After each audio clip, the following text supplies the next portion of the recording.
नमो दिव्य महादिव्य शिवाय सत्यम नमो नमो प्रकृति भद्राय नेता प्रणता सुताम सज्जनों। अब सृष्टि की प्रक्रिया है और आगे चलते हैं। नारद जी कहते हैं सृष्टि की उत्पत्ति कैसे हुई। ब्रह्मा ने कहा सर्वप्रथम मैंने 4 मानस पुत्रों सनक सनंदन सनातन और सनत कुमार को पैदा किया। उन्होंने सृष्टि विस्तार में मेरा सहयोग नहीं किया, जिससे मुझे क्रोध आ गया और मेरी भृगुटी के से साक्षात भगवान ही रुद्र के रूप में प्रकट हो गए। बोलिए शंकर भगवान की जय। ब्रह्मा ने कहा मारीच अत्रि अंगिरा पुलस्त पुल क्रतु भृगु वशिष्ठ दक्ष और नारद और छाया करदम संकल्प धर्म। ब्रह्मा जी के शरीर के 2 हिस्से हो गए। दक्षिण भाग मनु वाम भाग शत्रुपा जी का जन्म हुआ। मनु और शत्रुपा से 5 संतानें हुई। आकुति, देवहूति, प्रसूति, प्रियव्रत और उत्तानपाद।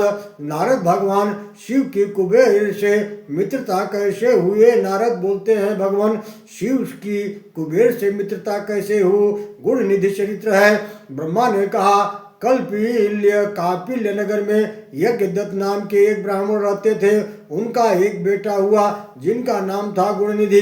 यज्ञदत्त ने गुणनिधि का 8 वर्ष की अवस्था में ही उपनयन संस्कार कराया और अनेक प्रकार की विधाओं को पढ़ाया। गुणनिधि कुसंग में पड़ गया, जिसके कारण वह जुआ खेलता था, सारे कर्म वेद शास्त्र के विरुद्ध करता था। वह संध्या वंदन आदि से हीन, वेद शास्त्र का निंदक तथा देवताओं ब्राह्मणों का अपमान करने वाला था। इतना ही नहीं, नटो भांडो तथा पाखंडियों से भी मित्रता कर ली।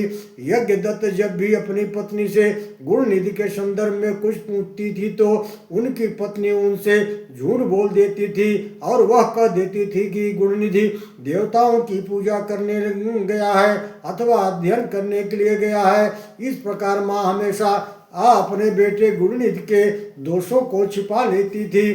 समयानुसार यज्ञदत्त ने अपने पुत्र का विवाह भी संपन्न कर दिया। एक दिन माँ ने अपने पुत्र को समझाया, हे पुत्र, अपने कुल की प्रतिष्ठा पर कलंक मत लगाओ। तुमने अब तक जैसा भी जीवन जिया, लेकिन अब अपनी पत्नी के संग मधुर संबंध स्थापित करो। तुम्हारे पिता का परिवार, मामा का परिवार, पड़ोसी सब पढ़े लिखे हैं।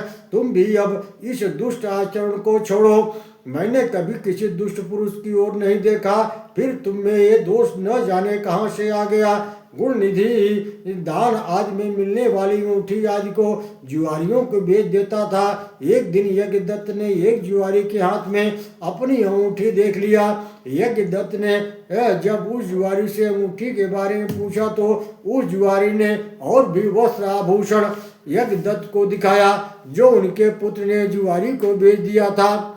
हे ब्राह्मण, ये आपका लड़का जुआरियों में शिरोमणि तथा महान चतुर है। यह सुनकर ब्राह्मण का सिर लज्जा से झुक गया। अंतरात्मा से दुखित होकर वे घर को चले गए। यज्ञदत्त ने घर आकर अपनी पत्नी से अंगूठी के बारे में पूछा। सोने की अंगूठी कहाँ है? तुम्हारी साड़ियाँ कहाँ हैं? तांबे की घंटी कहाँ है? हाथी के दांत से बनी मचिया कहाँ है? यज्ञदत्त ने कहा, हे दुष्टे, असत पुत्र को जन्म देने वाली, मैंने जब भी पूछा कि मेरा बेटा कहाँ है, तब तुम्हारा जवाब रहा है कि कमरे में पड़ रहा है। सदा ही असत्य बोलकर बेटे का मान बढ़ाती रही। अंत में क्रोध में आकर यज्ञदत्त ने अपनी पत्नी और पुत्र दोनों को घर से निकाल दिया। गुणनिधि को बहुत पश्चाताप हुआ। एक दिन रात में गुणनिधि को बहुत तेज भूख लगी। उसने देखा एक शिवालय पर एक सेठ का परिवार पूजन करने के लिए आया है। रात में पूजन करके जब सब सो गए तो गुणनिधि चुपके से मंदिर में आया। दीपम मंद प्रभम दृष्ट्वा पक्वान्नवीक्षणाय स निज चैलाचलाद्वर्ति कृत्वा दीपम प्रकाश्य च। रात्रि के समय दीपक का प्रकाश मंद पड़ गया था। अंत उसने अपने वस्त्र को ही फाड़कर उसी की बाती बनाकर दीपक को पुनः प्रकाशित कर दिया। गुणनिधि मंदिर में चढ़ाए हुए पकवानों को लेकर भाग रहा था, किंतु अचानक उसके पैर के आघात से कोई सोया हुआ व्यक्ति जग गया। वह बड़ी जोर से चिल्लाने लगा। अंत में पूर्व रक्षकों ने गुणनिधि को पकड़ लिया। इतना मारा कि गुण निधि की मृत्यु हो गई। यमदूत गुण निधि के जब यमलोक ले जाने लगे उसी समय शिवगण वहां आ गए। शिवगण बोले, हे यमदूतों, इसने अपने उत्तरीय वस्त्र को फाड़कर दीपक को जलाया है और इसने पूरी शिव पूजा को उपवास रहकर देखा है। यमदूत बोले, यमराज के पास लौट आए, सारा वृत्तांत सुना। यमराज ने कहा, धर्मराज उवाच ये त्रिपुंडधरा लोके विभूत्या श्रुत्या गणा ते सर्वे परिहर्तव्या न नेतव्या कदाचन।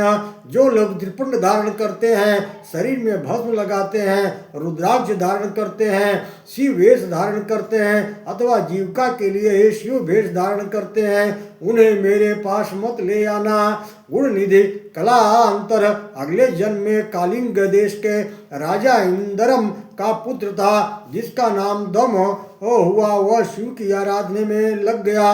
बाल्यावस्था से ही उसने अपने शरीर को शिव के चरणों में समर्पित कर दिया। युवावस्था में पिता की मृत्यु के बाद उसे राज सिंहासन पर बैठा दिया गया। राजा बनने के बाद बड़े उत्साह से चारों ओर शिव धर्मों का प्रचार प्रसार करने लगा। उसने आज्ञा दे दी कि शिव मंदिर में दीप दान करना सभी के लिए अनिवार्य होगा। वेद और शास्त्रों में कहा गया है कि दीप दान से भगवान अत्यधिक प्रसन्न होते हैं। इस प्रकार राजा के भय से सभी शिव मंदिरों में दीप जलने लगे। आजीवन इसी धर्म का पालन करते राजा दम बहुत पुण्य संचित कर लिया। दीप दान की वासना से युक्त होने के कारण उन्होंने मंदिरों में दीपक जलाए। उसके फलस्वरूप राजा दम अगले जन्म में रत्नों के दीपों की शिखा का आश्रय करने वाली अलकापुरी के राजा कुबेर हुए। हे नारद, यज्ञदत्त का वह नालायक पुत्र से आज तीसरे जन्म में अलकापुरी का महान राजा कुबेर हुआ। आज भी अलकापुरी का शासन कर रहा है और सुख भोग रहा है। भगवान शिव की कुबेर से सदा के लिए मित्रता हो गई। कुबेर ने काशीपुर में आकर 10,000 वर्ष तक कठोर तप किया, जिससे भगवान शिव माता पार्वती के साथ प्रकट हो गए।